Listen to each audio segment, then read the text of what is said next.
Good morning students. स्वागत है आपका जागृति क्लासेस लर्निंग ऐप पर। तो कैसे हो बच्चों?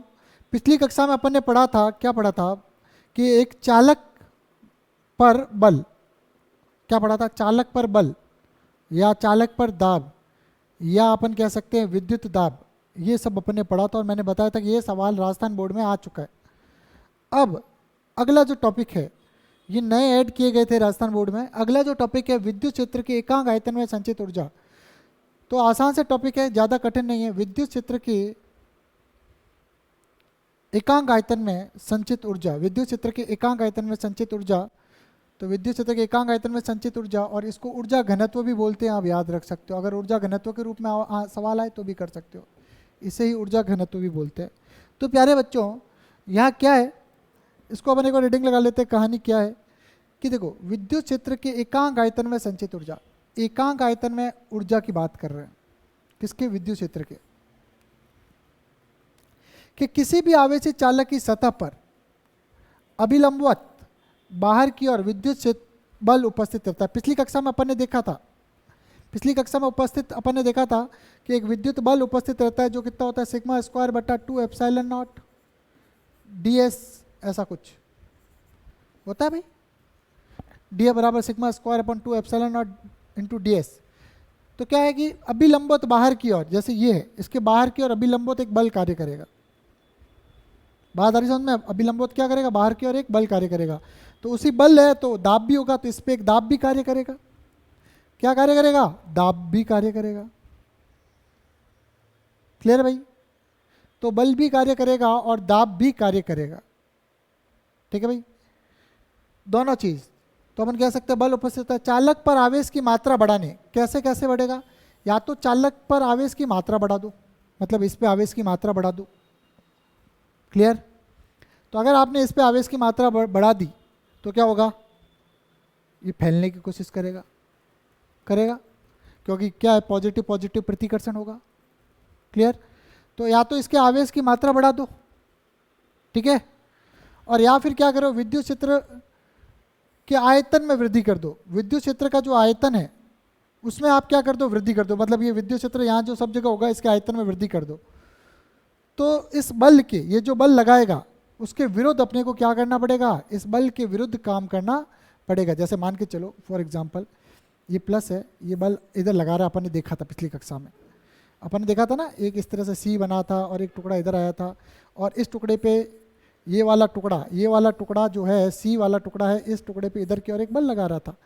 यही बल अपन ने ज्ञात किया था, ये वाला सूत्र लगा रहा था। तो ये क्या, नॉर्मली ये बल इस दिशा में होगा, आप समझो। अब मैं कोई दूसरा आवेश यहाँ लाऊं तो मुझे इसको जबरदस्ती, ये तो बल इधर लगा रहा है, मैं जबरदस्ती लाके किसी आवेश को रखूंगा तो ये विरोध करेगा। और आपको पता है कि जब विरोध होता है, देखो ये जमीन है, मान लो ये रखा, mgh अभी मैं पूछूं कितना है तो आपको सर हाइट 0 है, mgh 0, गुरुत्वीय स्थिति जो 0 कहोगे। लेकिन अपन जब इसके विरुद्ध काम करेंगे, गुरुत्वाकर्षण तो खींच रहा है, इसके विरुद्ध काम करेंगे तो इसमें स्थितिज ऊर्जा संचित होगी, और वो होगी mgh। कितनी होगी? mgh। ये आपको पता है, सतह पे 0, अपने आप तो उसको कहे ऊपर आ जा, गिल्ली गिल्ली छू ऊपर आ जा, तो ये नहीं आएगा। क्यों नहीं आएगा? क्योंकि संसार के सारे निकाय, सुनना मेरी बात ध्यान से, संसार के सारे निकाय यह कोशिश करते हैं कि वो न्यूनतम स्थितिज ऊर्जा में रहे। किस में रहे? न्यूनतम स्थितिज ऊर्जा में रहे। इस मार्कर को छोड़ूंगा, जमीन पे चला जाएगा, h0 स्थितिज ऊर्जा 0 अपने आप किया, देखो मैंने छोड़ा, अपने आप स्थितिज ऊर्जा 0। अब इसको ऊपर आ जा, ऊपर आ जा, तो ये खुद निकाय जो है अपने आप इसकी स्थितिज ऊर्जा बढ़ा के परेशान नहीं होगा। तो स्वतः ये मार्कर कभी भी ऊपर नहीं आएगा, ये आप ध्यान रखना। तो इसके लिए क्या करना पड़ेगा भाई? इसके लिए अपन है बाय एजेंसी, बाहरी लोग हैं। अपन क्या करेंगे, इसको उठाएंगे h ऊंचाई तक। अब आप कहोगे हाँ सर h ऊंचाई तक उठाए, तो मैं कहूँगा अब स्थितिज ऊर्जा कितनी है, तो h ऊंचाई तक उठाए तो आप कहोगे सर mgh। फिर मैं छोड़ दूंगा तो निकाय क्या करेगा? वापस इसको 0 कर देगा। तो ये चलता रहेगा। बात आ रही कि नहीं आ रही समझ में? तो यहाँ पे भी ऐसे ही है कि ये जो निकाय है, ये सिस्टम है, ये क्या कर रहा है? बल बाहर लगा रहा है, दाब बाहर लगा रहा है। क्लियर? क्या लगा रहा है? बाहर लगा रहा है। मतलब ये फैलने की कोशिश कर रहा है। मतलब ये क्या कर रहा है? स्वतः फैलने की कोशिश कर रहा है। वापस देखो ये क्या कर रहा है, बल बाहर की ओर लगा रहा है, चित्र मैंने बना दिया बाहर की ओर। देखो समझना, किताब से समझ में नहीं आएगा, मैं देखो क्लियर क्लियर देसी लैंग्वेज में समझा रहा हूँ कि एक तो बल बाहर की ओर लगेगा, मैंने चित्र बना दिया, सब जगह लगेगा ऐसे। क्लियर? बल कहाँ लगेगा, बाहर की ओर लगेगा, ठीक है। और बल बाहर के लगने के कारण ये क्या करेगा, आयतन में वृद्धि करने की कोशिश करेगा, स्वतः आयतन में स्वतः वृद्धि करेगा।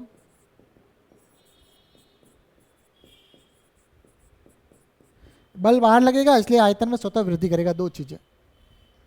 क्लियर? जिस गोले पर बल बाहर लगेगा और आयतन में वृद्धि करेगा, वो गुब्बारा है। सुनना, गुब्बारे को मैंने क्या दिया, आवेश दिया। सुनना, एक गुब्बारा है, गुब्बारे को आवेश दिया 5 कूलम, ठीक है, फूला हुआ था। अब मैंने उसको 10 कूलम दे दिया, तो गुब्बारा अपने आप क्या करेगा, आयतन में वृद्धि करेगा, क्योंकि उस पर रखे पॉजिटिव पॉजिटिव क्या करेंगे, विरोध करेंगे। वो स्वतः कर रहा है, अपन कुछ नहीं कर रहे, अपन तो सिर्फ आवेश दे रहे हैं। अपन ने आवेश दिया, उसके बाद अपन ने छोड़ दिया, अब बता क्या कर रहा है, तो फूल रहा है।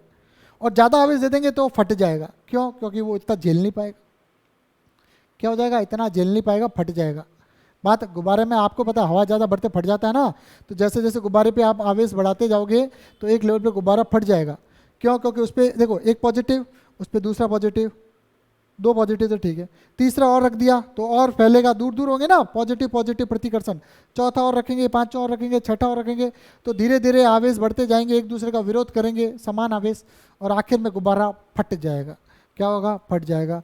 तो अभी पढ़ लो, नहीं तो एक साथ जब बहुत सारा पढ़ना पड़ेगा, पता चला कि एग्ज़ाम से 3 महीने पहले स्कूल खुले हैं और एकदम से इतना सारा पढ़ना है तो दिमाग फट जाएगा। वैसे थोड़ा थोड़ा करके पढ़ते रहो भाई, अपने को कुछ फटाना नहीं है, ध्यान रखना। तो अब इधर देखिए, F F F F F बाहर की ओर लग रहा है, लग रहा है भाई। तो मैंने 2 चीज़ें लिखी कि बल बाहर की ओर लग रहा है, ठीक है भाई, और आयतन में स्वतः वृद्धि करेगा। कौन, ये अपने आप वृद्धि करेगा। अब ये स्वतः, ये दोनों काम कौन कर रहा है, स्वतः बल लगा रहा है, स्वतः बल बाहर की ओर लगा रहा है। तो ये दोनों चीज़ें वो स्थितिज ऊर्जा कम करने की कोशिश करेंगे, ये दोनों चीज़ें। लेकिन अब जो मैं करूँगा वो इसके विरुद्ध करूँगा। क्या करूँगा, आवेश की मात्रा बढ़ाऊँगा। जैसे मैं आवेश लाऊँगा, पॉजिटिव आवेश यहाँ पे, ये बल उधर लगाएगा, मैं बल इधर लगाऊँगा। ध्यान से सुनिए मैं क्या कह रहा हूँ, वापस देखिए, मैं कह रहा हूँ कि मैं कोई पॉजिटिव आवेश लाया, तो मैं जब इधर लाऊंगा तो ये बल उधर लगाएगा, हमारे में खींचातानी होगी, खींचातानी होगी, और उसके बाद जीतेगा कौन, जीतेगा कौन, हमेशा जीतता मानव ही है, मानव जीतेगा। मैंने ज़बरदस्ती आवेश रख दिया, ज़बरदस्ती आवेश रख दिया। क्लियर, बात आ रही कि नहीं आ रही समझ में? तो ये क्या होगा, अपने आयतन में वृद्धि करेगा, करेगा। तो बल बाहर की ओर लगे, आयतन में वृद्धि करेगा। अब इन दोनों के विरुद्ध कुछ भी काम हो जाए, बात आ रही समझ में? क्लियर। अब ये चीज़ इस दोनों के विरुद्ध कुछ काम हो जाए, तो देखो मैं ये बल बाहर की ओर लगा रहा, मैं इधर से लाया, मैंने भी इस पर बल लगाया, तो मैं इसको छोटा करने की, भाई समझ में आ रही बात, मैं इसका विरोध करके यहाँ रख रहा हूँ। तो मेरे द्वारा किया गया कार्य, मैं क्या करूँगा, कार्य, और मेरे द्वारा किया गया कार्य इसके अंदर क्या रूप में संचित हो जाएगा, स्थितिज ऊर्जा के रूप में संचित हो जाएगा।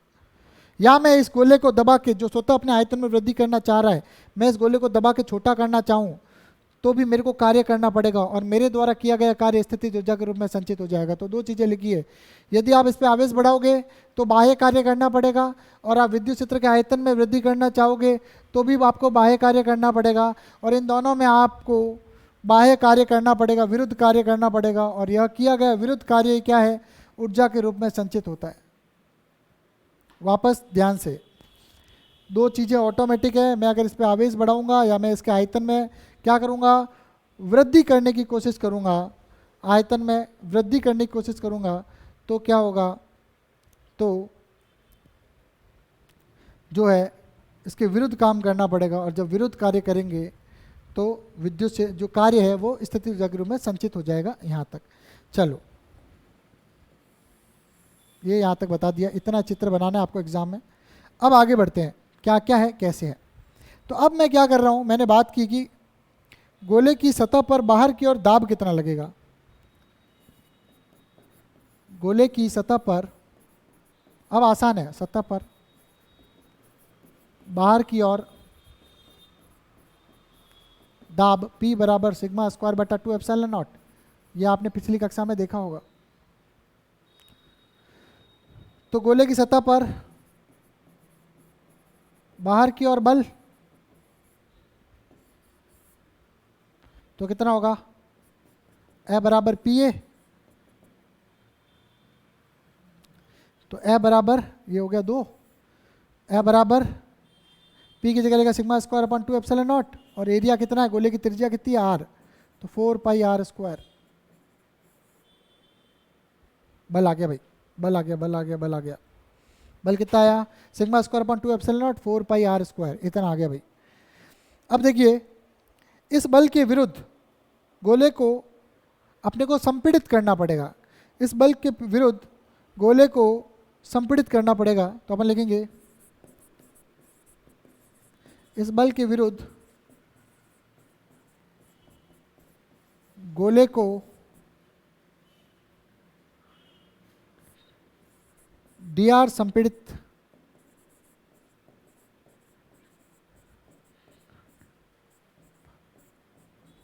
किया गया कार्य, संपीड़ित करने पर किया गया कार्य। अब इस गोले को डी आर संपीड़ित करेंगे तो कार्य क्या होगा, थोड़ा एफ, कार्य बराबर एफ डी आर। ठीक है भाई, डी डब्ल्यू किया गया कार्य क्या होता है, बल इंटू विस्थापन, बल इंटू विस्थापन, कार्य बराबर आप पीछे बता सकते हो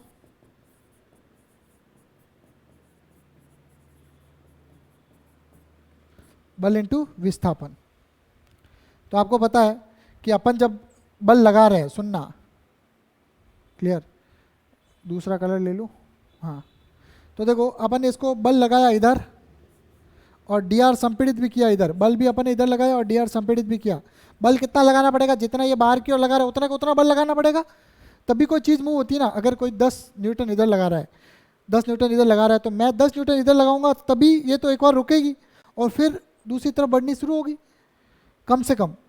तो मैंने कहा एफ बल भी इधर है और इसको डी आर संपीड़ित भी इधर किया है, मतलब इसकी त्रिज्या को कम किया है, क्लियर। और दोनों एक ही दिशा में, तो कोण 0 है, कॉस 0 है, तो यहाँ कॉस 0 ले लिया, कोई ज़रूरत नहीं है। अब क्या है समीकरण 3 से,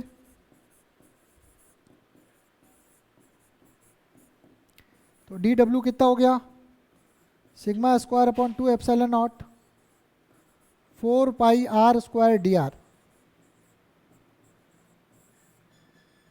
अब बच्चों यहाँ से ध्यान से देखिए, 4 pi r square d r,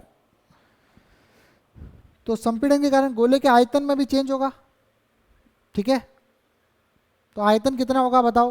तो मैंने आपको 11वीं कक्षा में बताया था कि जब क्षेत्रफल के अकॉर्डिंग आयतन लेना हो तो क्या लेते हैं, आयतन क्या होता है मैं बता देता हूँ, पृष्ठीय क्षेत्रफल इंटू डी आर। कभी भी आयतन लेना हो तो इस तरह से लेते हैं, आयतन जब भी लेंगे कि आयतन में परिवर्तन, तो अपन लेंगे पृष्ठीय क्षेत्रफल, आयतन में परिवर्तन, तो अपन लेंगे पृष्ठीय क्षेत्रफल इंटू डी आर। तो ये हो गई अपनी 5वीं समीकरण। अब प्यारे बच्चों आगे देखिए, तो अपन इसका क्या लिखेंगे, अपन लिखेंगे कि संपीड़न के कारण, संपीड़न के कारण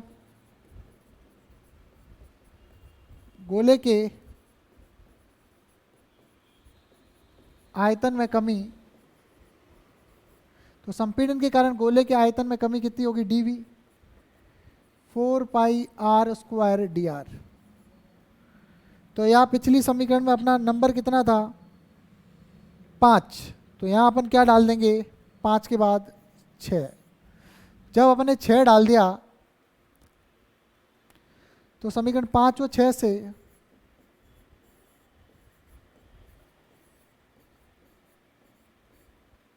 जब 5 और 6 से बात करें तो क्या हो जाएगा, डी डब्ल्यू बराबर sigma square upon 2 epsilon not, इसको लिख दिया डीवी। ये जो था इसको मैंने क्या लिख दिया dv, sigma square upon 2 epsilon not dv. ये हो गया समीकरण 7। तो किया गया कार्य जो है डी डब्ल्यू बराबर sigma square upon 2 epsilon not into DV.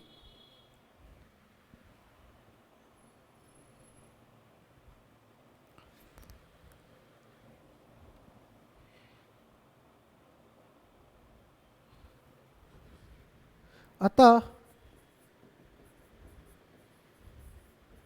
संपूर्ण विद्युत क्षेत्र में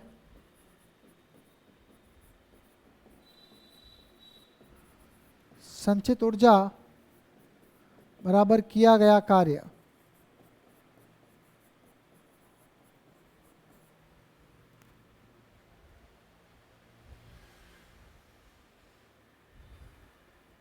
ठीक है, तो अपन कह सकते हैं कि अतः संपूर्ण विद्युत क्षेत्र में संचित ऊर्जा, जब अपन इसको चेंज करते हैं थोड़ा सा,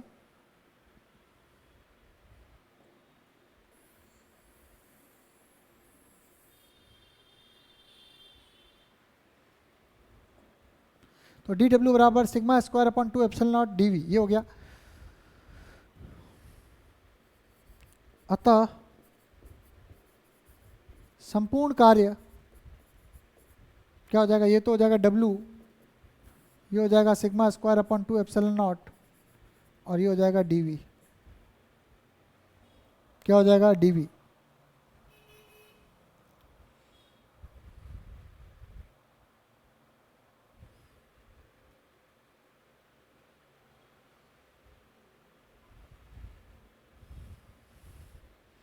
और अपन इसको क्या कर सकते हैं, अतः संपूर्ण क्षेत्र में संचित ऊर्जा बराबर कितना होगा, W, तो अतः U बराबर ये भी उतना ही होगा, sigma square upon 2 epsilon not dV। Clear, समाकलन कर दो, यही स्थितिज ऊर्जा है, यही कार्य, दोनों सेम ही है। जो कार्य किया है अपन ने वही स्थितिज ऊर्जा के रूप में संचित होगा। अतः संपूर्ण बाह्य कार्य लिख दो, और बाह्य कार्य स्थितिज ऊर्जा के रूप में संचित होता है। अब समीकरण 7 से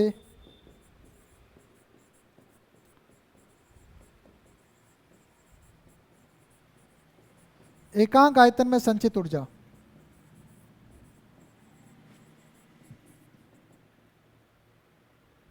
तो क्या है, डी डब्ल्यू बट्टा डी वी बराबर सिग्मा स्क्वायर बट्टा 2 एप्सिलॉन नॉट।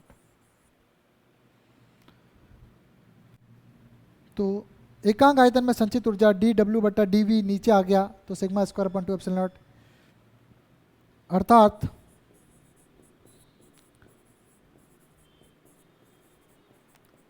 ऊर्जा घनत्व sigma square upon 2 epsilon not है। ऊर्जा घनत्व कितनी है, sigma square upon 2 epsilon not ऊर्जा घनत्व है। इसका एक अन्य सूत्र भी है, वो भी आप कर सकते हो। अन्य सूत्र कैसे है वो मैं बता देता हूँ। यहाँ तक ये डेरिवेशन समाप्त है भाई, 7, 8, 9 और 10, और अब बस। इसका एक अन्य सूत्र है, वो भी आप कर सकते हो, मैं इधर आपको अलग से बता देता हूँ कैसे करना, वो भी बता देता हूँ। अब जब ये सूत्र है तो मैंने क्या किया, ऊपर नीचे एप्सिलॉन नॉट से गुणा कर दिया, तो आपको दिख रहा है 2 बार सिग्मा 2 बार एप्सिलॉन नॉट, तो मैं इसको ऐसे लिख सकता हूँ, सिग्मा बट्टा एप्सिलॉन नॉट का होल स्क्वायर। एक एप्सिलॉन नॉट पड़ा है, बट्टे में 2 पड़ा है, और ये आपको पता है ई होता है ई स्क्वायर। अतः आप ऊर्जा घनत्व ये भी लिख सकते हो, half epsilon not E square. ठीक है, तो 10 हो गया, 10 के बाद ये 11 हो गया, ये 12 हो गया, और ये 13 हो गया। और चूंकि आप लिख सकते हो सिग्मा बट्टा एप्सिलॉन नॉट बराबर क्या होता है, ई होता है, तो ये भी लिख सकते हो। तो ये हो गया अपना एक डेरिवेशन। यहाँ तक मेरे हिसाब से कोई समस्या नहीं होनी चाहिए। अब अपन आगे बढ़ते हैं अगले टॉपिक पर। यहाँ तक किसी को कोई समस्या हो तो बताओ। तो आपने देखा होगा कि ऊर्जा घनत्व का सूत्र वही है जो दाब का सूत्र है। दाब का भी यही आया था, देखो भाई, दाब का भी यही आया था, तो यही दाब है और यही ऊर्जा घनत्व है, तो यही ऊर्जा घनत्व है और यही विद्युत दाब है। इसे ही विद्युत दाब कहते हैं, लास्ट में लिख सकते हो इसे ही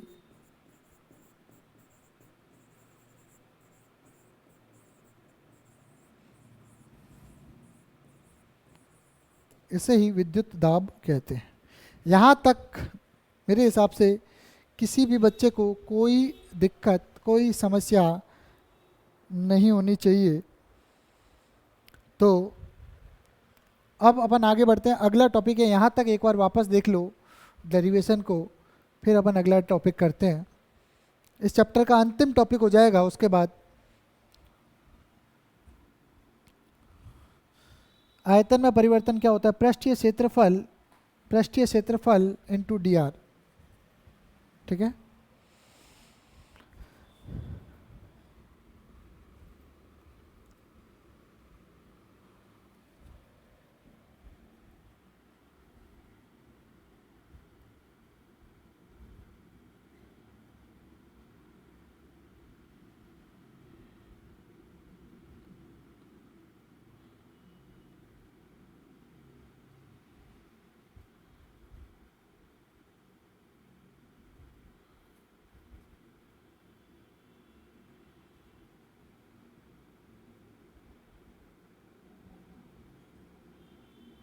जल्दी से देखिए इसको, कोई समस्या हो जल्दी से एक बार नोट कर लीजिए, जल्दी करना, जो भी करिए जल्दी करिए, फिर अगला टॉपिक शुरू करते हैं।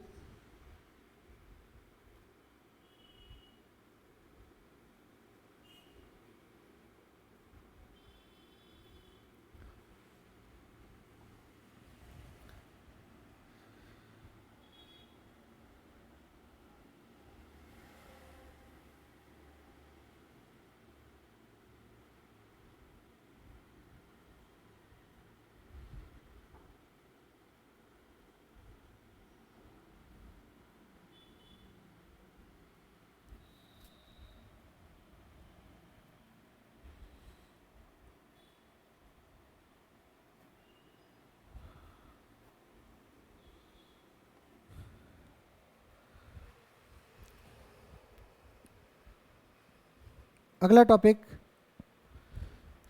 साबुन के बुलबुले का संतुलन।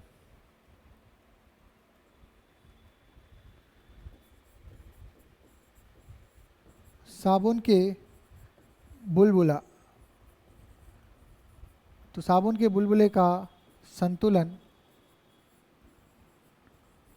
11वीं कक्षा में अपन ने साबुन का बुलबुला पढ़ा था, आपको ध्यान हो तो पिछला याद करते हैं। 11वीं क्लास में साबुन का बुलबुला पढ़ा था, और क्या पढ़ा था वो भी एक नज़र में देख लेते हैं। यहाँ देखते हैं कि एक साबुन का बुलबुला था, उसके पी इनसाइड दाब था और पी आउटसाइड दाब था, और अपन ने कहा था कि पी इनसाइड जो दाब है वो ज़्यादा होता है पी आउटसाइड से। इसको अपन ने कहा था पी एक्सेस, और ये पी एक्सेस जो है लास्ट में अपने निकल के आया था 40/R। याद आ रहा है?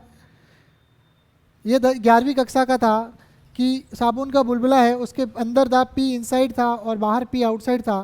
पी इनसाइड दाब पी आउटसाइड से अधिक था, और इसको अपन ने क्या बोला था, दाबा दिख के, जो उसका मान 40/R आया था। तो अपन कह सकते हैं एक साबुन के अंदर, साबुन के बुलबुले के अंदर दाब पी आई, बाह्य दाब पी ओ से अधिक होता है। इसे ही दाबाधिक्य कहते हैं।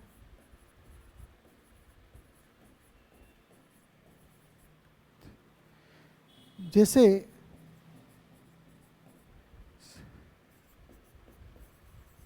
साबुन के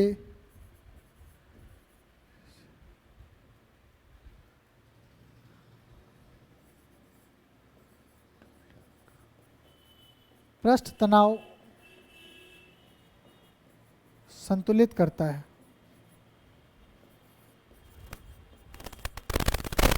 अर्थात ये जो दाबाधिक्य पी एक्सेस ये 40/R होता है। ये अपन ने पढ़ा है, जहाँ R बुलबुले की क्या है, जहाँ R बुलबुले की क्या है बेटा, त्रिज्या है। क्या है? त्रिज्या है।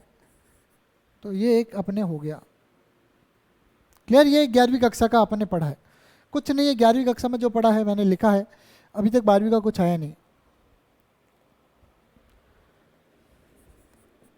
माना इस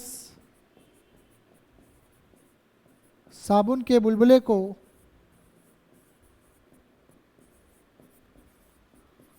सिग्मा पृष्ठीय आवेश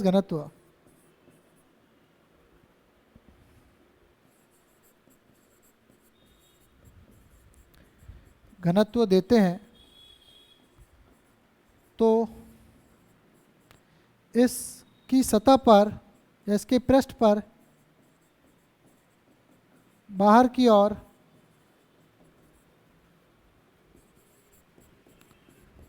अतिरिक्त दाब सिग्मा स्क्वायर बटा 2 एप्सिलॉन नॉट लगता है। अतः समीकरण 1 से क्या हो जाएगा, इस पी एक्सेस के अंदर ये भी जुड़ जाएगा, तो अब अपनी समीकरण हो जाएगी p excess plus sigma square बटा 2 एप्सिलॉन नॉट बराबर 40 बटा आर।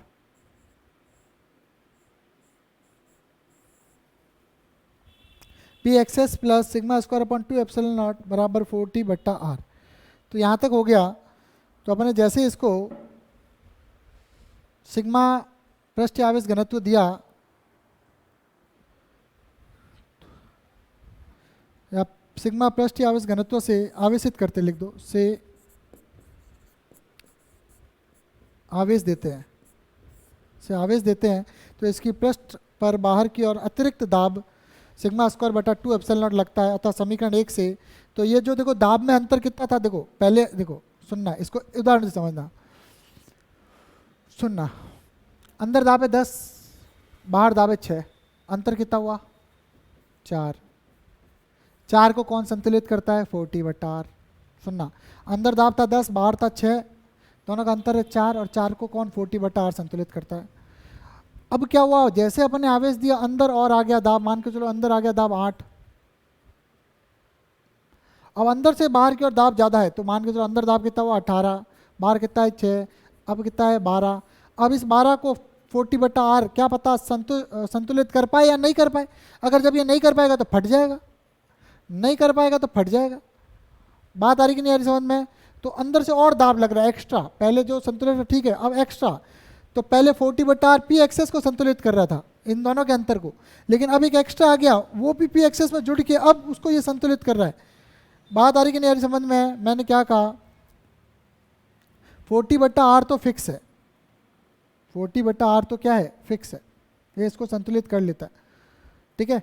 तो दोनों का अंतर जो है उसको 40 बटा आर संतुलित कर रहा है। लेकिन अब जैसे आवेश दिया तो अतिरिक्त दाब लगाओ उसको, और पी एक्सेस अब दोनों को 40 बटा आर संतुलित कर रहा है। लेकिन एक स्थिति के बाद हो सकता है कि ये फट जाए, क्या हो जाए, बुलबुला फट जाए, तो क्या होगा। तो इसको अपन देखते हैं।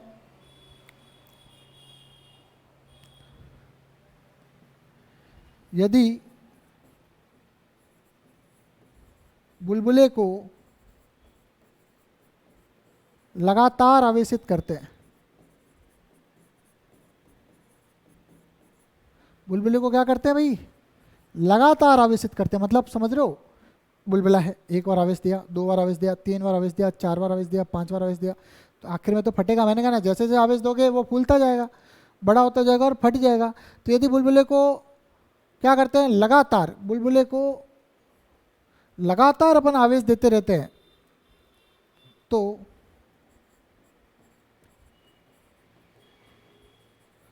दाबाधिक्य शून्य होने से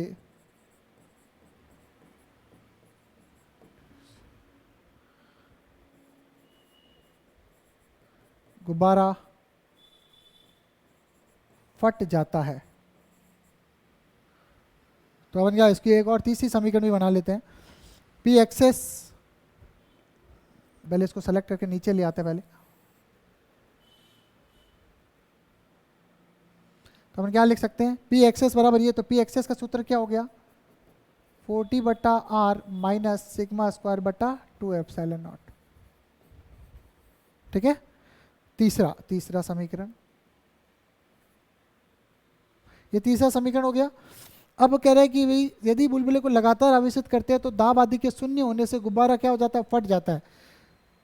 दाब आदि के शून्य होने से मतलब पी एक्सेस 0, तो इसको 0 रखो बस। अब कुछ नहीं है, अब फिजिक्स समाप्त है, अब गणित लगेगी। अब अपने को यहाँ से अलग अलग किसी सूत्र में आर निकालना होता है, किसी में सिग्मा निकालना होता है। आप देखिए इतना ही आपको याद रखना है बस, इसके अलावा आपको याद नहीं रखना है, इसके अलावा आपको याद नहीं रखना है। तो यहाँ से अपने को आर और सिग्मा का मान निकालना है और कुछ नहीं करना। क्या करना है भाई, आर और सिग्मा का मान निकालना है और इसके अलावा अपने को कुछ भी नहीं करना। तो सुनिए, तो आपको अब याद रखना है। सर कैसे याद रखेंगे, इतना कठिन है। तो देखो मैं बताऊं आपको, अरे आपको 40/r तो याद ही है, और अभी जो अपने दाब पड़ा वो सिग्मा स्क्वायर बटा 2 एप्सिलॉन नॉट है। तो दोनों को आपको बराबर करना है, बस ये ध्यान रखना। 40/r बराबर 40/r बराबर सिग्मा स्क्वायर बटा 2 एप्सिलॉन नॉट। ये दोनों दाब के सूत्र है, तो विमीय रूप से दोनों को बराबर रख सकते हो, रख देना, हो जाएगा सवाल हल। तो अब यहाँ से r निकालना, तो मैं इसको लिखूँ 40/r सिग्मा स्क्वायर बटा 2 एप्सिलॉन नॉट। अब इसके मैं अलग अलग कर दूँ, आप भले एक में कर देना, मैं इधर ऐसा कर लेता हूँ। आर उधर गया तो क्या आया, 2 एप्सिलॉन नॉट 4t बटा सिग्मा स्क्वायर, ये आया ना। और सिग्मा स्क्वायर निकालना है तो कितना आया, 4t 2 एप्सिलॉन नॉट बटा r। आर का मान तो इतना हो गया, आर का मान कितना आया, 8 एप्सिलॉन नॉट t बटा सिग्मा स्क्वायर।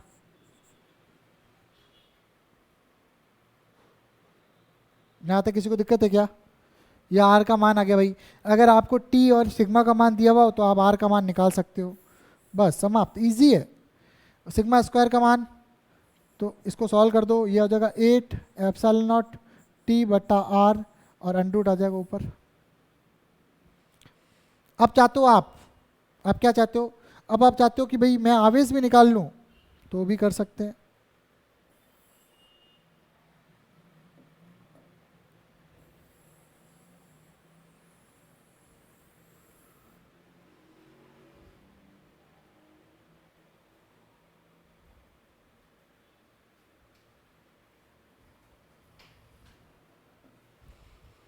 अब आप इधर देखिए, सिग्मा क्या होता है, सिग्मा क्या होता है बताओ, सिग्मा होता है Q बटा एरिया, ठीक है। और सिग्मा एरिया कितना होता है, 4πr स्क्वायर, यही होगा ना बुलबुले का। तो कुछ नहीं करना, Q का मान क्या हो जाएगा, सिग्मा को जब 4πr स्क्वायर से गुणा कर लोगे तो सिग्मा को इधर भी 4πr स्क्वायर से गुणा कर दिया, और सिग्मा को इधर भी 4πr स्क्वायर से गुणा कर दिया। तो ये आपका क्या हो जाएगा, ये हो जाएगा आपका आवेश। क्या हो जाएगा, आवेश। सिग्मा इंटू क्यू कितना हो जाएगा, सिग्मा इंटू 4πr स्क्वायर। तो ये एक्स्ट्रा है, अगर आप ध्यान दो तो यहाँ पे मैंने वही किया है। अब क्या करोगे, कुछ बच्चे बोलेंगे सर हमें ये समझ में नहीं आया, कोई दिक्कत नहीं है, सब आएगा, सब आएगा। अब इधर देखिए, इधर जगह पड़ी है, उत्तर मैं बता देता हूँ। मैंने क्या किया, ध्यान से देखिएगा, आर स्क्वायर को सबको मैंने अंदर भेज दिया। तो देखिए ध्यान से, 8 epsilon not 8 epsilon not T, ये तो था ही, 16 पाई स्क्वायर आर की पावर 4, ये सब अंदर ले लिया, बट्टा आर, ये सब अंडरूट में आ गया। अब आप बताइए क्या करना है। अब आप देखिए कट कटा क्या रहा है, तो जो कट रहा है उसको कटते हुए रहेंगे, बाकी हो जाएगा। ठीक है, या आप ऐसा करो, ये भी आंसर सही है, किताब का आंसर डिट्टो मैच करना है तो मैं बताता हूँ। देखो 8, बिल्कुल मतलब नहीं है, वैसे अपन कर रहे हैं, ठीक है। आर स्क्वायर उसको अंदर लिया तो आर की पावर 4 हो गई, बट्टे में आ रही, ये अंडरूट हो गया, और 4 एज इट इज़ बाहर आ गया, ये क्यू का मान। तो आर से आर कटा, तो क्या आ जाएगा, ये आपको दिखेगा नहीं दिखेगा ये पता नहीं, 4 पाई 8 एप्सिलॉन नॉट टी, और ये कटा आर क्यूब का अंडर रूट, ये आंसर आ गया। ठीक है, कोई बड़ी बात नहीं है, जो अपन ने पहले किया था वो भी सही है। ठीक है ना, तो इस तरह से जितने स्टेप, एक बार आंसर आने के बाद किसी में भी घुमाओ, ऑब्जेक्टिव में हो तो आपको मैच करना जरूरी होता है, अदरवाइज आप आंसर को जहाँ भी रखोगे आपका आंसर हमेशा सही होगा। तो इसी के साथ ये चैप्टर का अंतिम टॉपिक था दाब आधिक्य। वापस देखो तो मैं इसको वापस एक बार सरसरी निगाह से आपको बता दूं, अपन ने पढ़ा था 11वीं कक्षा में कि साबुन की बुलबुले में दाब आधिक्य 40/r होता है, जिसमें टी होता है पृष्ठ तनाव और आर होता है त्रिज्या, 40/r। फिर अपन ने पढ़ा कि जैसे आवेशित करते हैं क्यू सिग्मा से, तो आपको पता है कि दाब आता है σ²/2 एप्सिलॉन नॉट। तो अब जो है इस दाब आधिक्य में ये σ²/2 एप्सिलॉन नॉट जुड़ जाएगा, और अभी भी इन दोनों को मिल के कौन बैलेंस करेगा, पृष्ठ तनाव ही बैलेंस करेगा 40/r। फिर अपन क्या करेंगे, इसको भेजेंगे उधर, तो अपन ने भेजा इधर पी एक्सेस। जब भी गुब्बारे को बार बार आवेशित देते जाएंगे, बुलबुले को बार बार आवेशित दे, एक लेवल पे आके ये फट जाएगा, मतलब इसका पी एक्सेस कितना हो जाएगा, 0। जब ये 0 हो जाएगा तो ये दोनों दाब क्या हो जाएंगे, बराबर। जब ये दोनों दाब बराबर, फटेगा कब, जब ये दोनों दाब बराबर हो जाएंगे। ठीक है, पी एक्सेस 0 हो जाएगा और ये दोनों दाब क्या हो जाएंगे, बराबर। जब ये दोनों दाब बराबर हो जाएंगे तो इधर से आर का और इधर से सिग्मा का मान अपन इस प्रकार निकालेंगे।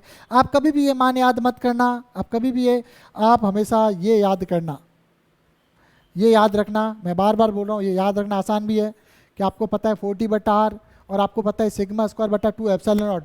जो भी ज्ञात करना है वो तुरंत पक्षांतरण करके कर सकते हो। ज़्यादा फॉर्मूले याद रखोगे ज़्यादा कंफ्यूज होगे, इसीलिए मेरी सलाह ये है कि लिमिटेड याद रखो। तो ये याद रखो, हमेशा एक याद करना है तो एक समीकरण याद रखो, न कि सूत्र। मैं सूत्र बिल्कुल फाइनल सूत्र जो कठिन होते हैं मैं उनके फेवर में नहीं हूँ। समीकरण याद रखने से क्या होता है, विमाओं से अपना कैलकुलेशन हो जाता है और वो हमेशा अपने को याद रहता है।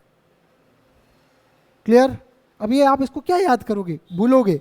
हो सकता है t² नीचे ले आओ, सिग्मा ऊपर ले आओ, कुछ भी हो सकता है, r ऊपर ले आओ t, तो इसको रटना नहीं है। ये करोगे तो हाँ निश्चित रूप से आपके 2-3 सेकंड ज़्यादा लगेंगे, निश्चित रूप से आपके 2-3 सेकंड या 5 सेकंड ज़्यादा लगेंगे, लेकिन सही उत्तर आने की गारंटी है।